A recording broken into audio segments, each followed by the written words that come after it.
Welcome to the Splitting Hairs podcast. Same usual suspects tonight. Appreciate y'all for joining us. We're a little behind our typical live stream time. Per usual, we're just trying to fumble through the technical difficulties of putting this all together. That's why we've got Scott tonight to help us navigate the production value here. For those just listening, thanks for tuning in. We'll continue to get the audio versions of the pod published on Spotify. And then when iTunes fixes some of their operation on the back end for producers, we'll get that on iTunes as well. We'll have a backlog. But that's enough for the housekeeping. Before we dive into sponsors, quick shout out again to Cottonwood Coffee and Bistro of Brookings, South Dakota. It is their winter menu time. They've unveiled that. So get into the main location. If you want some study time, they've got that back section where things are quiet as we gear up for finals. They've also got the Bistro on Main. Great coffee at both locations. Great eats at the Bistro. Some pastries at the main location. And of course, you have your online ordering at cottonwoodcoffee.com. All orders of $20 or more, they're going to take care of the shipping. So check that out. I'm sure they've got some Cyber Monday stuff going on that's extended into Tuesday. If not, it's coffee. Not that expensive. Great stocking stuffers. Make it happen. Shout out to True North Retirement Team. They've been with us as a first-time sponsor all throughout the year. If you need a free consultation to get your assets in order, you want to examine different life insurance policies that may be right for you at whatever stage of life you're in. It's a crazy time in the world of economics, and there's no better time to increase your financial literacy, and they can help you do that. They certainly helped me. So give them a call at 480-323-5801. Gentlemen, how we doing? Not too bad. Just I think we just finished polishing off the last of the Thanksgiving leftovers. So nice. Yeah, didn't get on mine. Mm-hmm. I've been fed for like 4 days straight. Right. You know. What'd you go with, Stack? What's your favorite? I think you said before you like the sweet potato pie, right? Yeah, my mom made 2 sweet potato pies. I killed most of one, and then we kind of had half of the other. She made some mac and cheese too, so it was good. I needed it. No green bean casserole either. I'm the biggest green bean casserole hater on the planet. Ooh.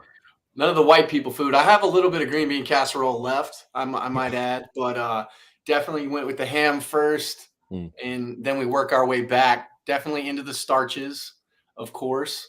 What's up, Kev? Thanks for joining, man. We'll get into it, but want to definitely shout out the SoCon. They kind of turned some heads this past weekend, at least more so than I thought they would. So it's pretty wild. But before we get into that, Scott, we got to ask you, what's your favorite dish? Well, Stack just said he's the biggest green bean casserole hater there is. I love that stuff, but it's got to have some, plenty of pepper on it too. Man, we are just killing. We're just hammering that stereotype. I'll own it. That's fine. That's great. That's awesome. But everything else too, just load it up on the plate and cover it in gravy. Even the cranberry stuff, I don't care. It's all great. I don't pick and choose too much. There you go. Well, I'll hammer the opposite end of the stereotypes, and I'm not afraid to say it. I love fried chicken, watermelon, and collard greens. So how about that? Everything. I'm not love food, if I'm being honest. That's all good, bro. It's all good. That's right. Any pies? We go with pies. I like pecan pie. I say pecan because I'm from Georgia, but pecan pie. Anybody like that? All of it. Pumpkin, apple, pecan. It's good. Yeah. But like I said, I got to go sweet potato pie. My grandma and my mom's making it. Can't be beat. Don't care how you feel about it. You got My grandma's out doing your grandma's sweet potato pie any day. Sorry. Thanks. That's right. I like it, man. That's cool. So as we look ahead here, it was weird because we didn't have a game this week, and that's kind of become a consistent tradition. Hopefully we can keep that up.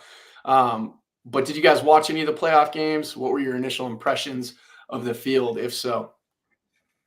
UND was a fraud. I had such a hard time watching that game, just because you could tell they got so up for that NDSU game. So you kind of put them at another level. So I was thinking maybe they made that step this year. And maybe this is a different kind of squad, but like when push came to shove and you're playing a Sacramento State team that I wasn't super impressed with, right? Like they were relying on the QB run like a ton because they didn't have to do anything else because up front they were just playing so soft. Like that almost made me mad because I pull for most of the Missouri Valley teams in the conference because it's like you want your conference to look good and you want SDSU's roster Wednesday stacked up to look better. And just for UND to go out there and play like that, even though they had that comeback, like that was just really disappointing. Very disappointing. Yeah, I would call them the University of No Defense. They just, I don't know. I didn't watch the game, but just looking at stats and stuff, they just underperformed really, really badly. I didn't watch many of the playoff games. I had my second son's 6th birthday party going on Saturday. So yeah, little man's 6 years old already. That's pretty cool. But nice. Yeah, I did go back and watch the Mercer Gardner Webb game. There's some talent there. And quite a bit for the Jacks to prepare for sure, get their ducks in a row. Yep. Hold that thought. We'll dive into that for sure. And I'm excited to get your thoughts on that. Definitely would agree in terms of UND being fraudulent on defense. It's just something that is a shock to me because they do have some decent skill on offense and they do have some guys who can run around on defense. I just think in terms of the physicality, they're still playing. They literally are playing a Big Sky brand of football because Sac State, obviously out of the Big Sky, was initially thought to be one of the better teams in the Big Sky, kind of had a falling off after, a big win against Stanford and then dropping some games that some otherwise would have thought they might have been able to pick up. But again, their level of physicality is not quite there. They went all over the field with that quarterback, Bennett, though. He just gashed him with his legs. He gashed him in the passing game. It was, like running through paper mache. And then in terms of Tommy got, he went off as well. Tommy Schuster, that is. And he did some nice things. But all in all, the Undies got trashed yet again and have an early exit in the playoffs. So that is the lone Missouri Valley team that did not win this weekend. Announcing themselves with authority was Youngstown State and Southern Illinois, both keeping their opponents to very, very modest scores. Southern Illinois shutting out their opponent, which wasn't surprising to me. And to add insult to injury, it was very unfortunate that Nicholls State had I don't even know what you would call it, an abysmal travel situation scenario happened to them. And, we never like seeing that happen to anybody, but just for the record, like that's not abnormal, and it's not abnormal over the holidays. It's a bummer that happened to them, but flying in and out of regional airports is tough in general. And then it's especially tough when you're chartering your flight over a holiday weekend. And, there's so many different things to account for from a pilot perspective. And it's just wild and unfortunate. I'm glad they were able to get back, but it looked like something like 25 hours of wait time before they could even get back into the air. So that's a bummer to add insult to injury, but it's some great adversity because we used to call South Dakota State Adversity University because that was like an annual occurrence. I don't know, Stack, were you on that team against, was it Western Illinois? No, that was the year before I got there. I remember you heard this story. With let the people in on that because that one was wild in and of itself. Like Bob Nielsen's ass wouldn't even let us warm up after the bus was late or broke down or something like that. Yeah, because I don't. You'd probably know the specifics of the story better than I would, but I just remember because Coach Stig would always talk about, we can't let extraneous circumstances dictate how we play and all this because the game was like close at first or something like that, and then you guys kind of have to wake up and play. But I heard it was just always terrible. They lost. They lost. Oh. So it was 2015, and so if anybody doesn't know, it's like a 13-hour ride from Brookings to Macomb. I'm pretty sure that was like one of the last times we bussed there, but they bussed there, and this was 2015. This was the year that the Jacks lost in the first round. Taryn Christian was a true freshman. And anybody, drop a line in the comments if you think we're off on this, because I might be slightly off on the details, but I've heard this story so many times that it just blew my mind. So something happened where the bus was late, then it broke down on the way to the stadium. Because like after you drive 13 hours there, obviously you stay in a hotel, and you can't stay very near the stadium in Macomb because there's just not a lot around there. It's not necessarily like a boon for commerce, and like they've got so many problems. That's why Western Illinois, not even throwing shade at them, they probably would be better served in D2, and they might have some good success. Mhm. It's a much better fit in the OVC. We'll see how they do, but that's a little aside. So then the bus breaks down or something.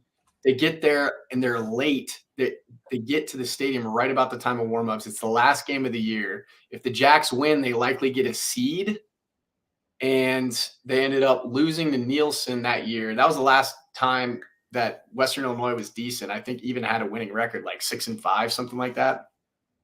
Maybe even better than that. And I don't know, Scott, you want to hawk that down for me, but Well, I'm just looking. That's the year we beat Kansas over Labor Day weekend. Like that was one hell of a good Jackrabbit team. Look at yep. Westerns.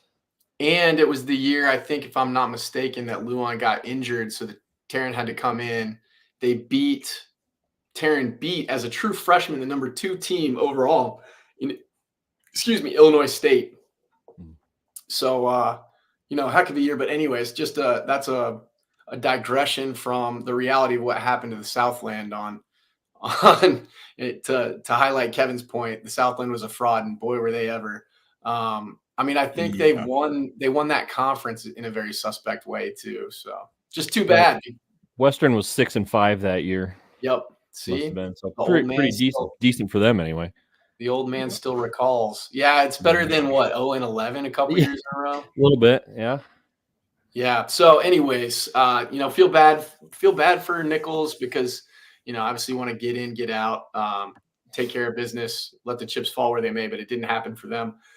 Now kind of switching gears to a team up north. I watched North Dakota State. Is anybody surprised?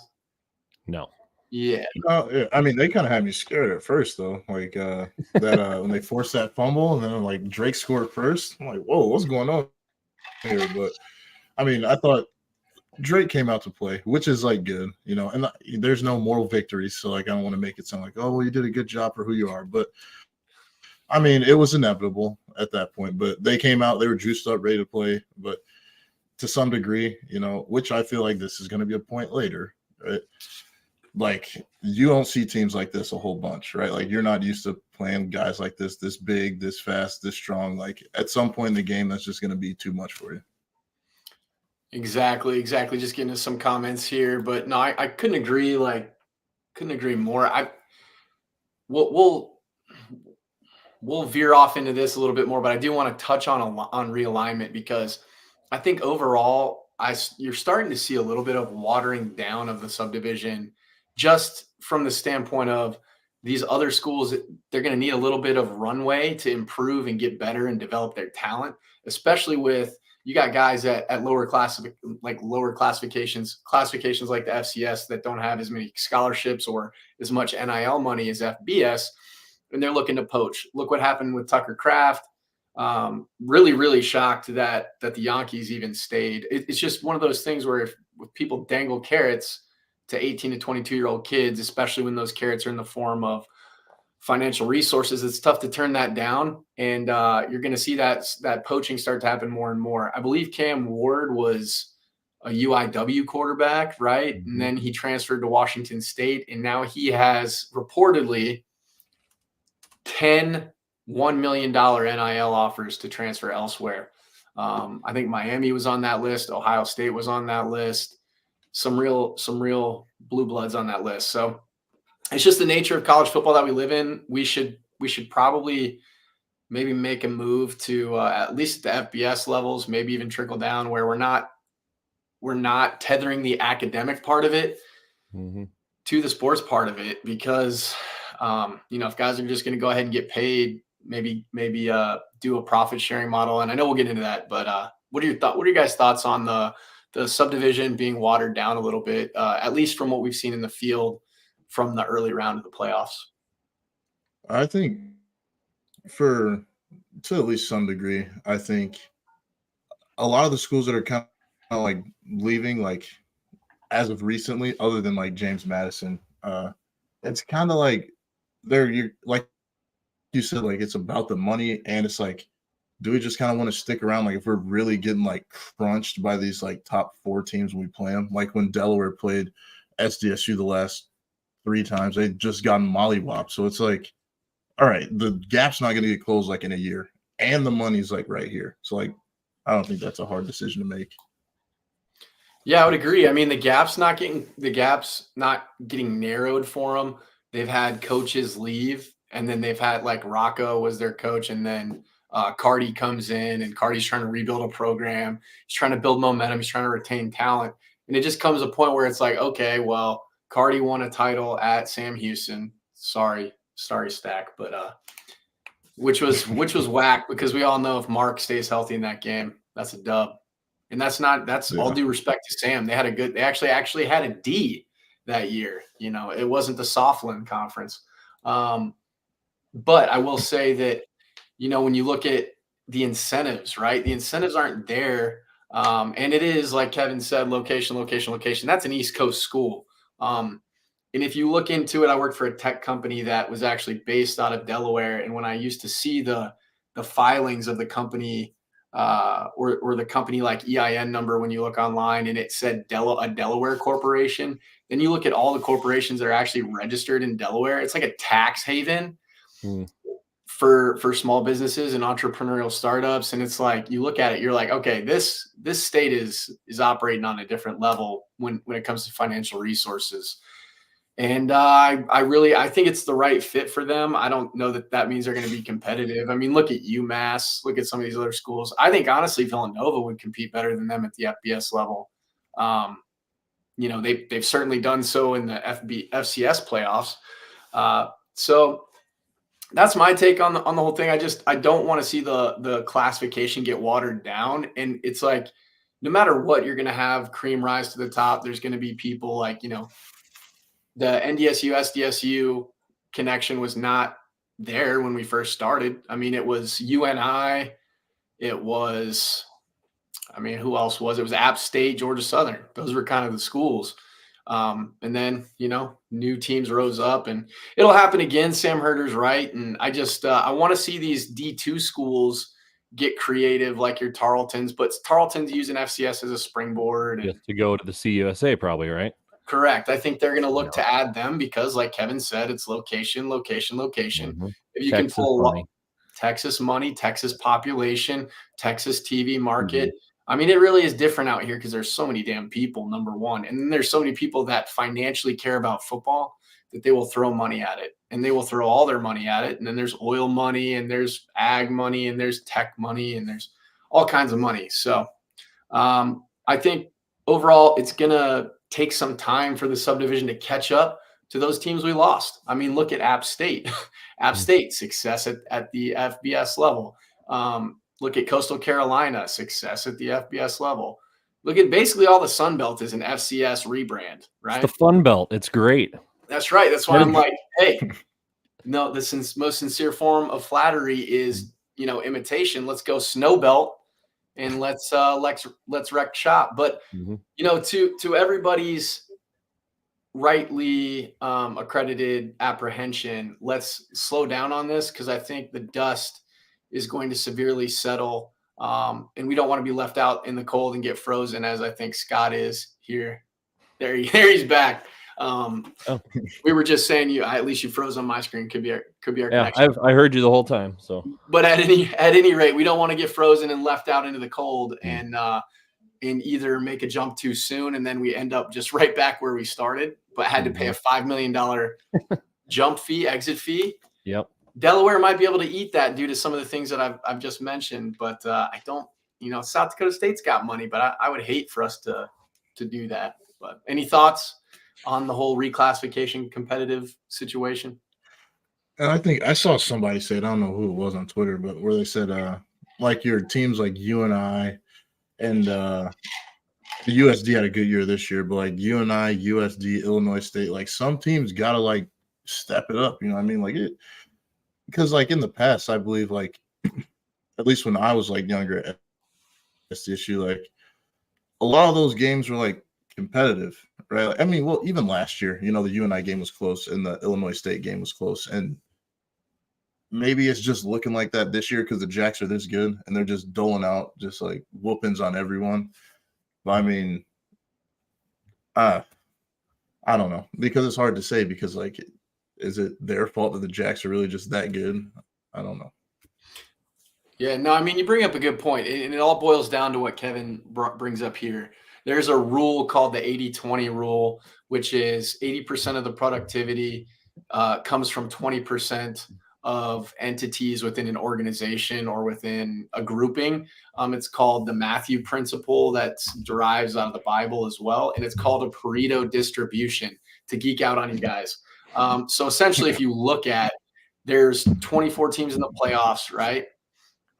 There's 5 left from the Valley out of 16, and that's like over 20%, right? So that means of the 16 teams left, the Valley is responsible for over 20% of the production right now. And then we had 6 of the 24, which is close to like 20%, I believe. Let's do the math on that. Anybody know that off the top of their head? 6, 24. Yeah, it's 25%. We had 25% of the overall production in terms of playoff production, in terms of being able to produce during the regular season to earn either an at-large or an AQ nod. So that's pretty damn impressive, man. And that would happen. And so what I'm getting at is that would happen no matter what. There's going to be 20% of the teams that consistently produce 80% of your results. It's the same thing. We had Sam, we had App State, Georgia Southern, JMU. It's the same kind of grouping of teams that rise to the top. So you're going to have, I think what makes it exciting, whether we're talking FBS or FCS, are the storylines within those groups, those groupings of however the 20% lines up. And I think that makes it exciting because South Dakota State wasn't in that pairing until about you went there, Stack, in a little bit before you, maybe 2015, 16, when Taryn was there. We were on the come up with Sumner. And I mean, everybody knows what the Cows did and the team up north. And now you got some school down south that thinks they can make some waves, and that's yet to be seen. But we'll see how that kind of plays out this week as well. So any thoughts on who they've got to play in Sac State? You watched a little bit of that game, Stack. Yeah, I watched almost the whole thing. I think, USD's got a really good defense. And I think, with the way Sac State wants to play, I don't know if that's going to hold up, because USD's defense, I believe, is like pretty legit, right? Like they got one of the best corners in the whole FCS. Yeah, Barrows. Yeah, really good DN. They got a really good linebacker. So like at all levels, they got like a dude. I don't know if Sac State's ready for like kind of their brand of football. Now offensively, I think they're a little bit suspect. So yeah, and I was talking to Dusty, one of my old teammates. I don't think they're going to blow your socks off, right? Like on offense, they being USD, but I think they're going to do enough to not hurt themselves. And they do have a playmaker tight end, which I would say if you look at their entire roster, top to bottom, offensively, he's the only one that I think could maybe start for South Dakota State. I don't think he'd be TE1 because you got to block as well. And I'm not saying he can't, but he doesn't block like Zach Hines, and he doesn't provide the vertical threat in terms of his overall size and catch radius, but he is a good receiver. That Galbraith, he's a quality player for USD. And so I think that one's interesting because they're such a contrasting style. I think if they get behind, they being USD, that's going to be very tough for them because they're a ball control, run it, play action, crossers, maybe deep comebacks off play action, but that's about it. They're not going to wow you necessarily with all their athleticism in the offensive category. It's going to be one of those where. I'm sorry. Go ahead. One of you guys. No, you got it. All right, I was just going to say this is going to be one of those where Sac, I think, is just going to want to come out guns blazing and just really try to make USD chase. I don't know if they're going to be able to do that, but if they make USD chase, I don't know if the Yotes are going to be able to keep up, really. Yeah. If it turns into a track meet, I don't know if I see that happening, but that's got to be their plan, I think. Yeah, for sure. Because I'm not sold on their offense quite yet, but if they can find a way to score on USD's defense, it could get that's where they don't want to be. You don't want to be in a spot where you're kind of trying to catch up with Sac State if they get success on. And environmentally, it'll be Yeah. interesting to see like what I mean, what's that going to look like? Who's showing up for that one? You know what I mean? Are they going to have 10,000 or are they going to just say 10,000 cross the turnstiles? You know what I mean? Yeah. Boy, I don't know. When we went there, it was maybe 2/3 full, and they said they had overcapacity. So I guess we'll find out. Oh man, I don't even know. That's crazy. But we're making good time here. We should progress a little bit further. There were other games within the playoffs. Check that bracket out. I think the only one that I lost was the in terms of my picks was Austin P. I thought Austin P was going to take care of Chat at home, and they definitely did not do that. So again, shout out to Chat. That was the team too, Austin P, that had the second longest winning streak in the nation at 9 games, and they dropped that one. I was kind of hoping they would get it. My former teammate Brock Campbell, his family member is their S&C coach, is one of them. So I was hoping they would pull that out. And I just learned that Austin P is not, in fact, in Austin, Texas. It's in Tennessee, which confused the hell out of me because their nickname is the Govs in Austin, being the governors of. So I'm going to have to do some due diligence and figure out how the hell that happened. But any of y'all know, drop it in the comments. Fill us in on why Austin P is named Austin P in Tennessee. So, but moving forward, want to talk Mercer Bears and Gardner Webb. So Stack got a chance to dive into this one a little bit. Scott, you said you dabbled. I watched about the first half, and it was interesting. I like what I see from an offensive perspective in terms of the Jacks D. I really like it. I like it on multiple levels. I like it from a preparation standpoint because they do a lot of window dressing. I was kind of laughing with Stack about how they literally inverted their entire guard tackle arrangement on one of their first drives. If you guys saw that. So for anybody who doesn't know what I'm talking about, they came out in a certain alignment.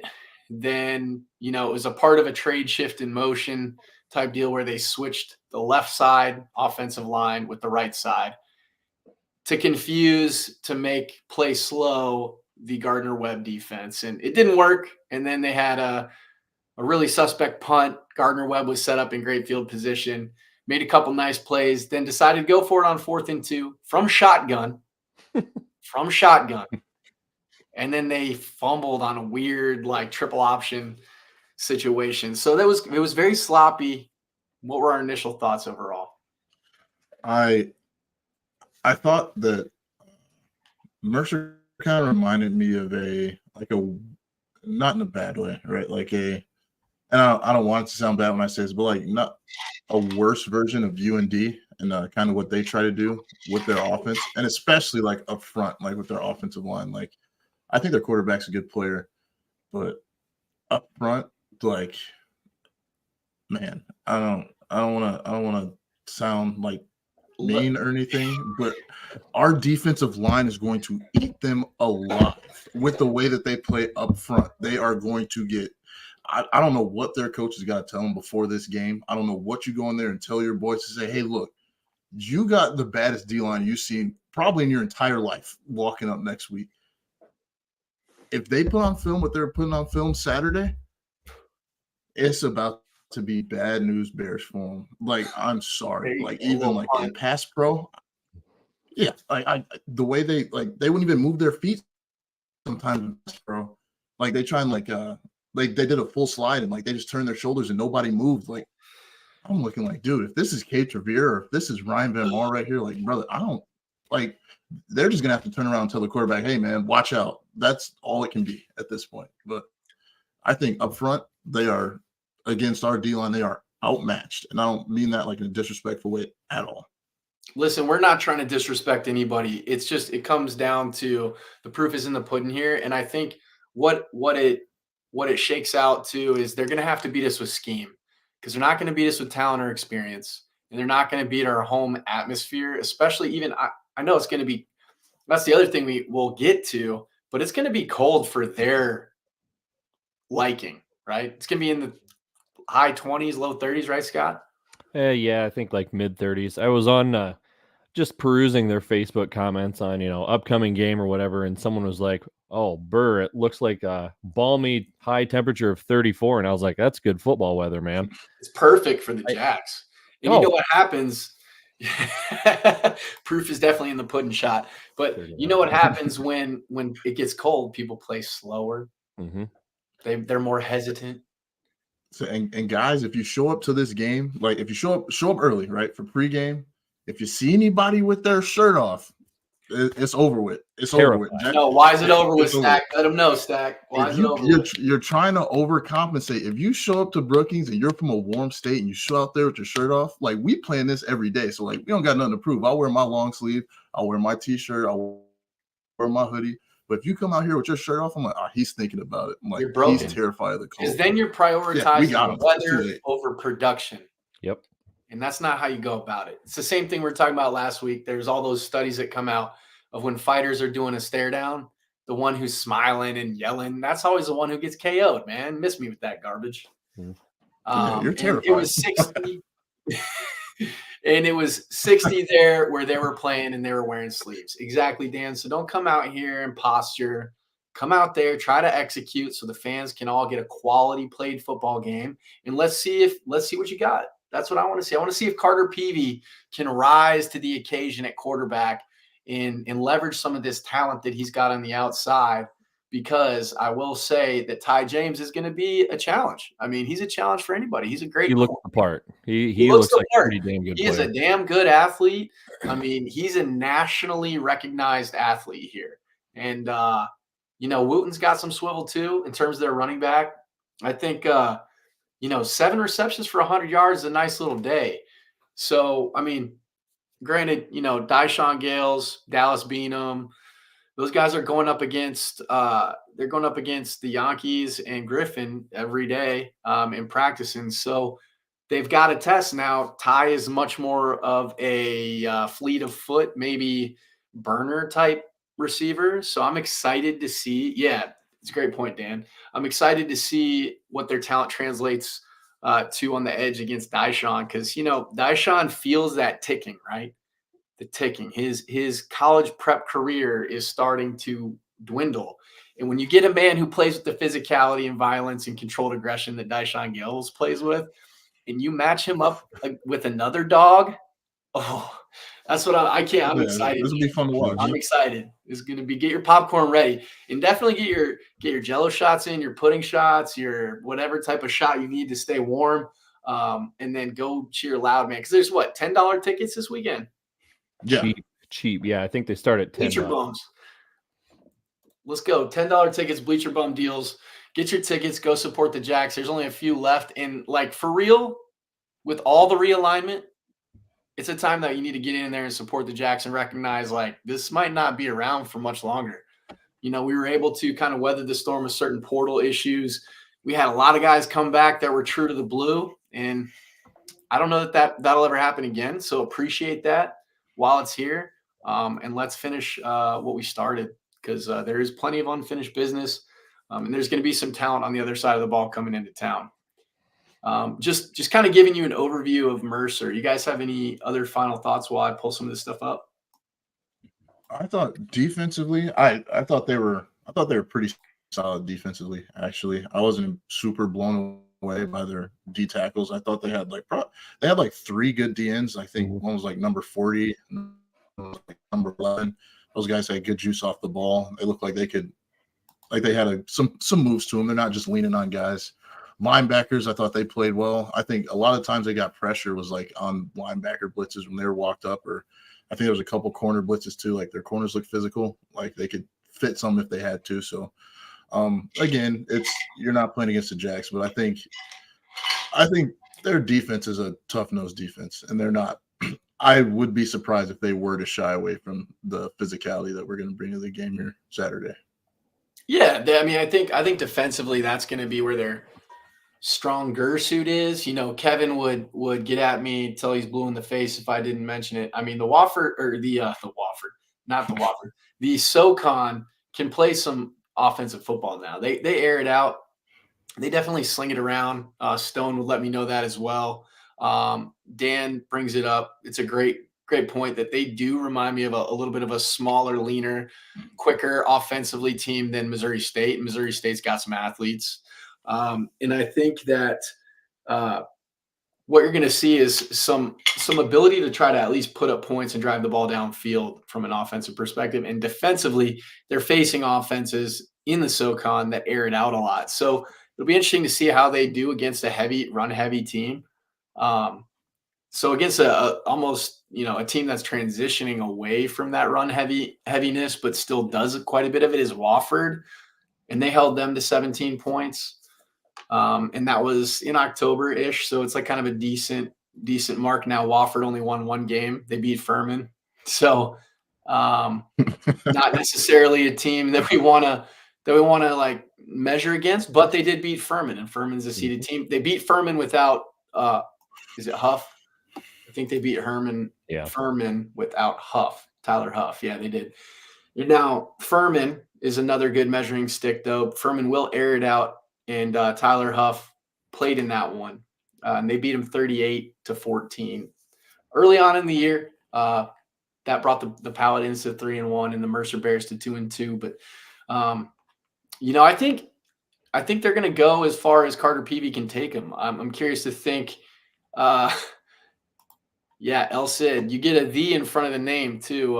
When do you drop the L or the Kevin, when Wofford beats you though? I think you get it suspended for a year. We'll have to weigh in on that one. But I'm curious to see like what Carter Peavy can do against a pass rush like South Dakota State, because they've only improved. But he skied it out for a 72-yard touchdown run this past weekend. So it's not like he doesn't have the ability to make you defend multiple aspects of his game. Yeah, I think it's not like a him thing. I just think their offensive line just cuts guys loose, just like way too much. Like I think on some of those corner pressures, like South Dakota State would have never like let some of those up. Like, and just I just was not impressed with their O-line at all. And like, you guys haven't heard me all year. Like I really never like kind of torn into another team's offensive line, but like, correct. I really just, this is like a glaring weakness for them. Like, especially like in a game like this. So I'm curious to see what they do, because they even tried to do like move in the pocket with like a sort of sprint out, and then like some of their screen games where like they had like two guys like backpedaling and then like run out of there. Like some of it just like confused me, like, and not in a good, I don't know what's going on way, but just like what were we doing here kind of way. So that's too. Some of the stuff that they were doing was just like, they know they didn't have to do that, right? Like going for it on 4th and 2 and not getting it out of shotgun, and like all their, theatrical stuff where they're moving linemen around. Or the one of the announcers on the game couldn't believe what he was seeing, that I think it was the left tackle just completely just pivoted on one foot, and D lineman blew right past him, even though he did. It was all respect where it needs to go, but I think Thanksgiving's over, but our D line is going to feast again. I think Dan makes a good point, because like one thing that I was noticing is like in the middle, right? Like their D tackles are getting like moved off the ball by these guys. Like that's not Mason McCormick. You know what I'm saying? Like Miller or Berenson. Yeah, and like there were sometimes like where they were getting like ejected out of there. I'm talking about like 2-3 yards. So like I said, I think their DNs are like solid, and they have like another rotational guy behind them that can actually play some ball. But D tackle wise, like that, they left a lot to be desired, and especially going against the best offensive line you're going to see all year. Like especially when we're running so much like power and stuff that's hitting like A's and B's. Like if you want to beat South Dakota State, you have to be solid there if you want to stand a chance. Which brings up another point. Like when you kind of understand, you flip on the film and you see, and this could be any team, right? And you see that you outmatch a team from a physicality standpoint, from an execution standpoint in the trenches, do you feed the beast? Do you wear him down? Do you want Isaiah to rack up a ton of touches? I'm curious to see and get inside the mind of Zach Luan and understand how he's going to attack this team. What are your initial thoughts and impressions at how that might play out? I think from the jump, I think they're going to want to establish a run game regardless. I believe we'll probably test the perimeter too, just because, we can't just give them the benefit of the doubt that, these guys are going to be able to stop, a lot of our, more outside runs, like Amar and people like that. But, if it comes down to it, and it's ever even questioned if the game is on the line or not, Isaiah Davis, we could just run duos if we wanted, I think. That's why I'm not an offensive coordinator, though. I'm no guru. If we want, I feel like we could really just run duos and tell them we're running duos.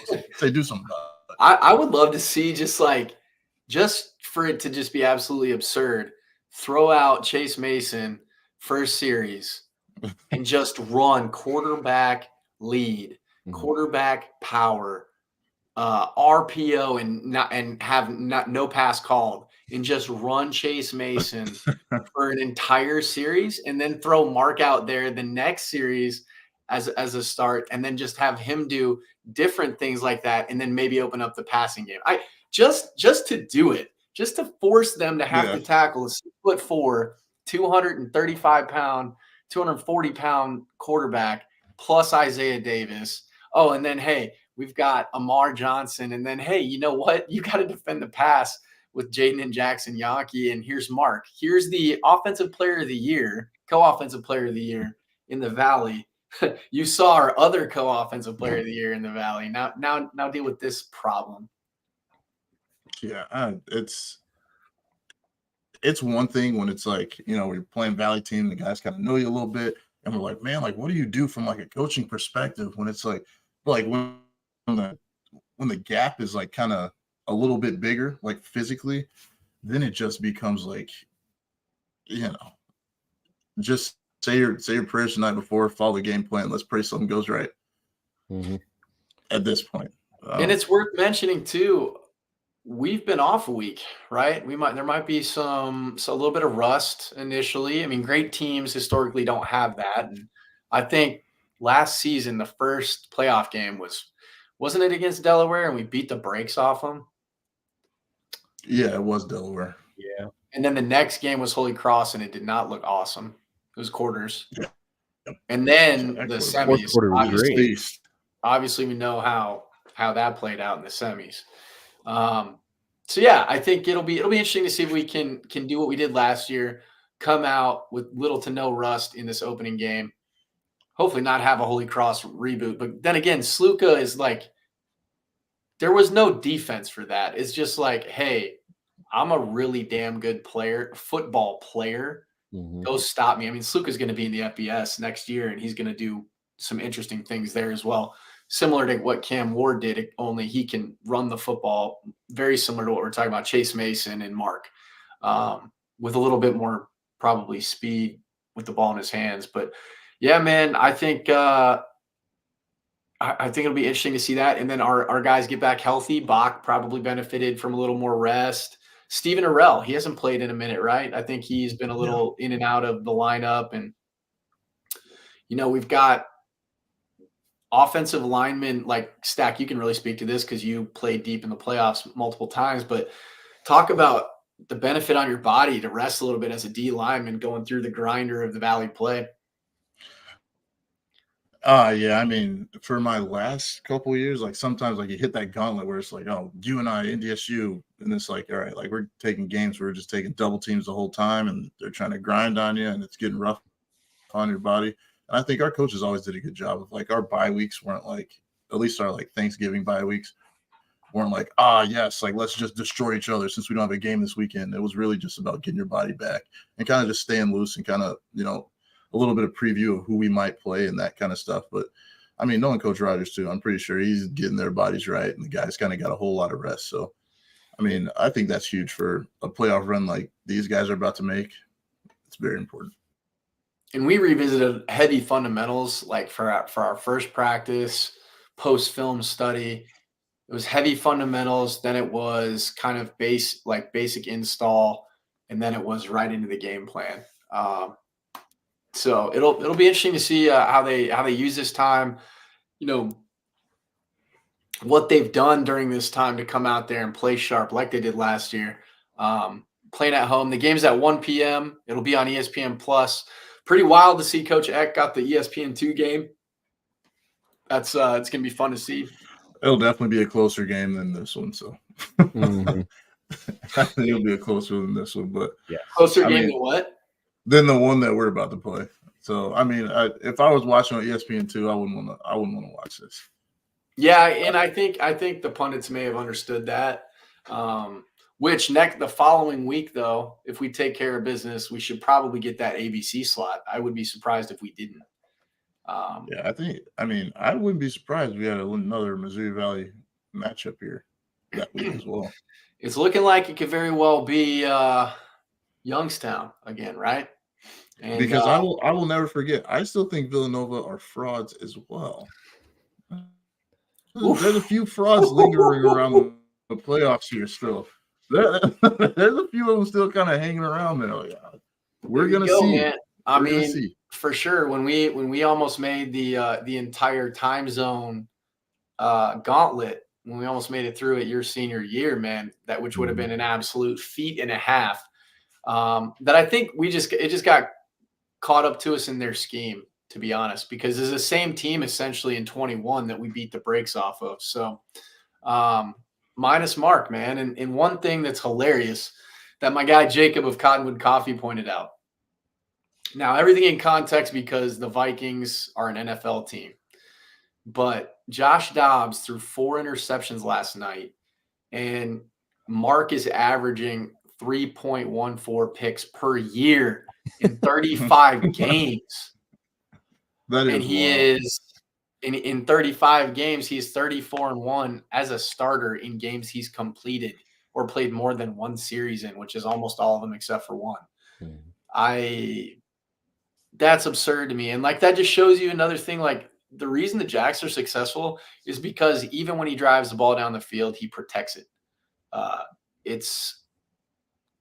That's so hard. I mean, you look at probably the best FCS season in history by some kid up north, Mr. Lancelot. He had, I want to say he fumbled the ball against the Jacks, but it bounced right back up to him. I can't remember how many times he fumbled again that year, but he threw 0 picks, didn't he? Or he threw 1 pick. He threw one, not that year. Because they played one spring game. That's right. He played against Central Arkansas, that one weird spring game. That's and right. He threw the pick there. So he threw 1 pick in 20 games or something like that, or in 19 probably, right? Yeah. It's crazy. That's so. I mean, and he had 40 touchdowns. You'll never see that again. And granted, that's even more conservative game plan than we ever had. And I think in 19 it wasn't the most competitive FCS, but it was competitive. It definitely was competitive. JMU is who they played, right? I believe in the Natty. No matter what, protecting the ball to the degree that both those guys, Lance and Gronowski, have is unbelievable. And Easton Stick too. I mean, he was one of those guys that protected the ball. Taryn, unbelievable player. He literally rewrote every record at South Dakota State. And he's Mark, as good as Mark is. And granted, they're not asking Mark to do the same thing, but he's light years ahead of Mark in terms of passing yards, passing touchdowns, overall. I mean, and he had 2 NFL caliber players, but I mean, the Jacks have several currently on the roster. So it's not too dissimilar. He just, in terms of ball security, got taken away too much. And obviously, in order to win, you have to retain the football. Mark does that at a really, really high clip. And I think it will be interesting to see how he continues that progress here in the playoffs. But I wanted to touch on this and get your guys' thoughts because we basically covered what we will cover from Mercer. If you want a little bit more detailed analysis, go check out Matt's blog at Jackrabbit Illustrated. He does a decent preview of teams. Maybe dive into the numbers a little bit more in that. But in terms of X game on ESPN, 9 p.m., because the Pac-12 after dark is no more. So you get a little bit of Big Sky MVC action after dark. 9 p.m. ESPN2 and on ESPN Plus is SIU versus Idaho. I'm not so sure that this one's like in the bag. What are your guys' takes on this? I think that Idaho has skill-wise, they got some really dynamic players. But the thing is, though, SIU on defense has some skill players that are like that. And I think up front, I think they got them beat up front, unfortunately, right? At D-line, I think their O-line, not that they can't hang with them, but like this is a legit defense, right? And granted, I think when the Jacks played them, there was some kind of, a waking up that they kind of had to do, right? And I think the Jacks didn't play their best game either. So, like, I'm not saying, they're going to straight shut these guys out, but I think this is a very legitimate defense against a semi-fraudulent O-line and legitimate skill players. So, I think it's going to be up. Yeah. Oh, yeah. I think their QB is like that, and was it number 80? I think he is a guy. So I'm curious to see how he kind of matches up with their dudes. That's Hayden Hatten, I think. Hayden Hatten, and then Giovanni McCoy, right? The quarterback. One of the best young QBs in the game. Again, ball security will be clutch. Yep. Because SIU, they'll linger around, especially on the road. Defense travels. SIU's got a good defense, a very good defense. They had one of the best rush defenses in the game. I think what is going to lend itself to really be showcased on Saturday is the fact that Schleissner and Eck know how to game plan for SIU. I think that could be the difference because they've seen them so commonly in the MVFC and really took care of them, but had some scares there. Your not your super senior year stack, but your COVID senior year. When we took care of them at the Dana late. But I think that, to Kevin's point here, being young on the O-line, having a quarterback that plays free and fast and will take some shots downfield to Hayden Hatten, his receiver. SIU's got some DBs now. Mm-hmm. So see, but what SIU shows up though, like that is the question in the Nick Hill era, because they've got the talent to be a top 4. They've got the talent. What SIU shows up, because honestly, if he gets them to that point where they're hype enough and they're feeling, they're believing, like, they could hang with anybody. But, they have some games like that NDSU game. They come out and they're just like flat. I'm like, maybe, the travel and a late game. So like your schedule's a lot different. You're waiting around a lot longer. Do they get up for that at that point? I don't know. And for those, it'll be interesting. Go ahead, Scott. It'll be interesting to see what like Eck and Slice have dialed up. If they're going to be outmatched, if their O-line's going to be outmatched, what kind of like quick strike stuff they're going to have to do. Exactly. Maybe run some stuff with McCoy outside of the pocket, make SIU chase them a little bit. Eck's brilliant, and we know that, and it's in Idaho, and that's a long damn way from Carbondale to Moscow. It's going to be a hell of a good game. I'm really looking forward to watching this one. There's a lot of dynamics at work here. Yeah, man, and that's a great point. The reason that I wanted to tell those listening to our Jackrabbit specific pod that we're talking so much about SIU and Idaho is because whoever wins this game is our quarterfinal matchup if we take care of business as well. So that adds intrigue to the whole complexion of not only the storylines of Eck and Schleissner, SIU being kind of one of our big fish compatriots in the MVFC, but little shout out to Stone. Little shout out to my guys, Stone, and gotta always drop him a little love. But it's going to be one of those things where which SIU shows up, I think is going to be the deal. And then also Eck has the Kibbe Dome looking completely different than it did under the FBS days. So students are showing up. Obviously, he knows how to market. Eck is a good marketer.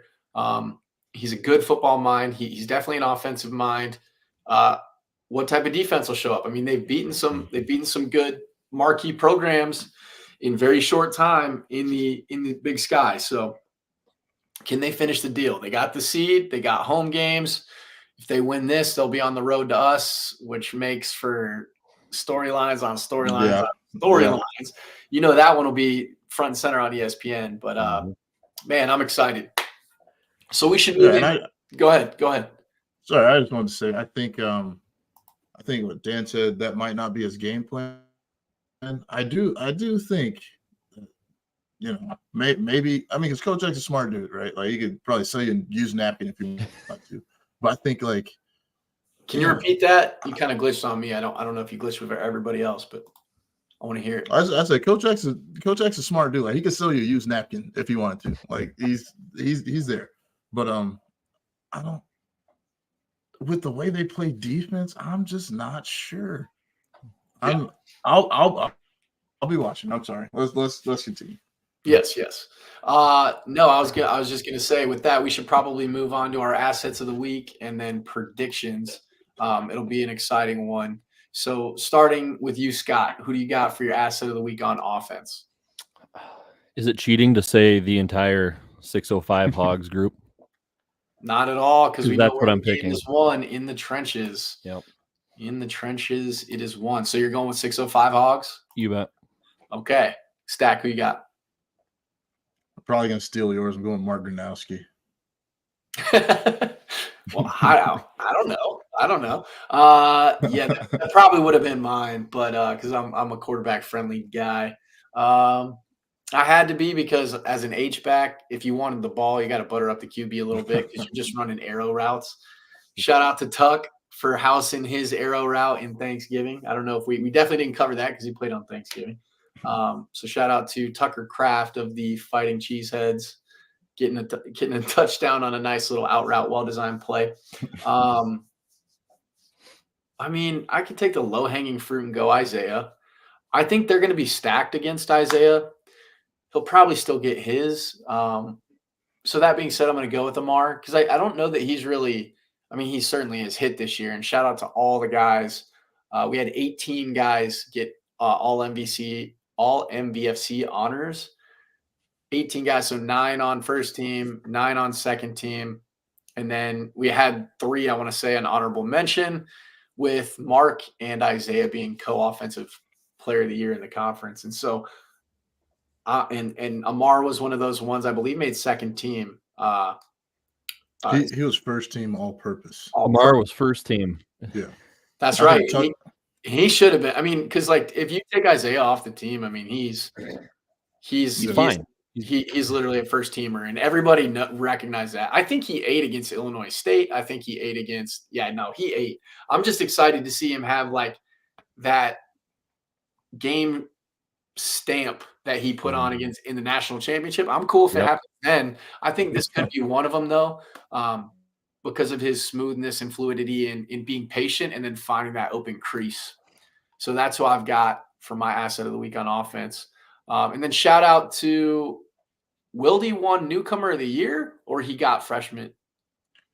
I think he was on the newcomer team. Correct. I think he was on newcomer team. I saw him. I was shocked that I don't think he got newcomer of the year. I think it was Ty something or other from Illinois State.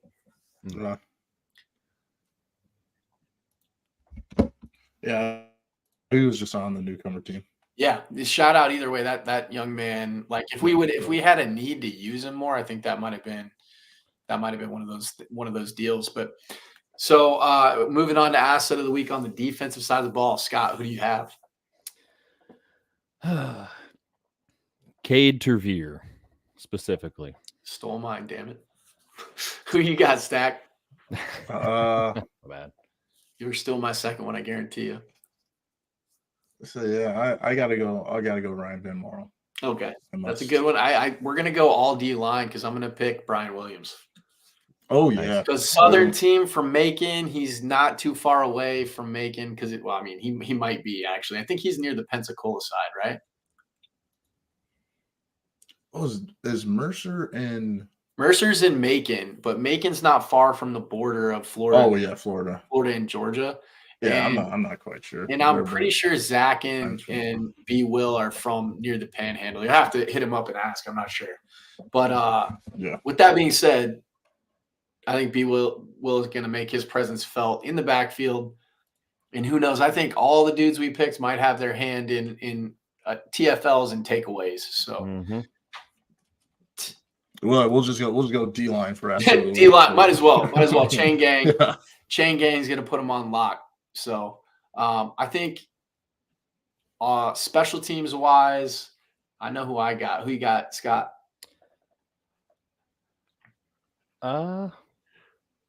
We'll go with Hunter. He's not going to miss a kick. He will probably have quite a few of them. Hopefully it's all PATs, but he's going to drill every field goal if it comes up. I was just going to say he's going to not miss a kick because he ain't kicking. But yeah, for real. Nothing but PATs. But anyways, I shouldn't say that, but I did. So go ahead, Stack.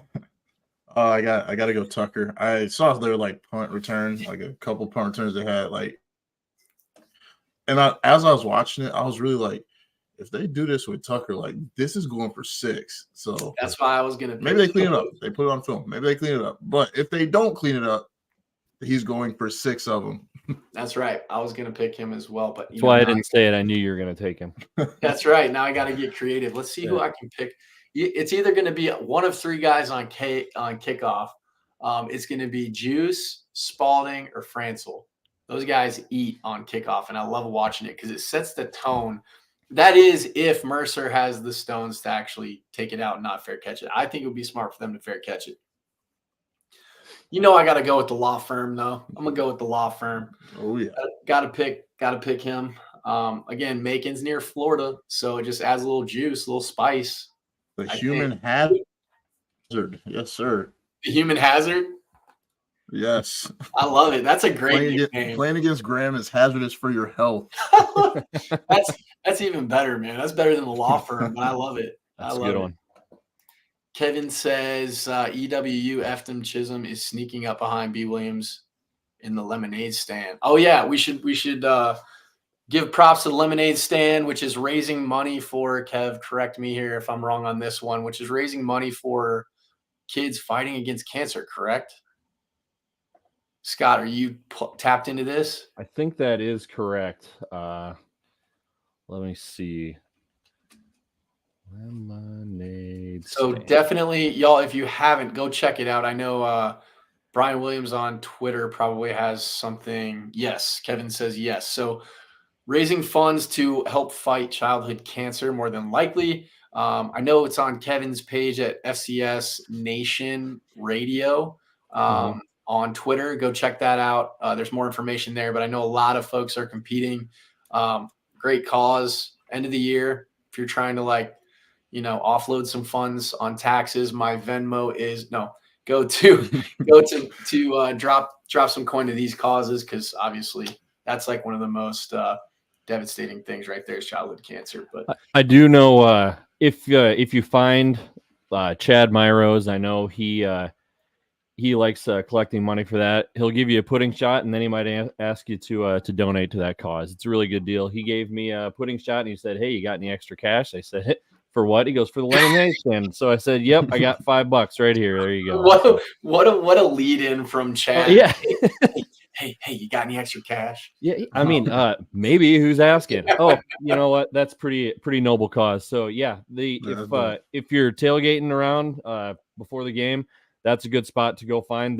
They'll give all those proceeds to that lemonade stand. So love it. Find Chad at the book club, and SDSU Book Club is the officially unofficial name of their tailgating spot. I think they're still doing it near the library, correct, Scott?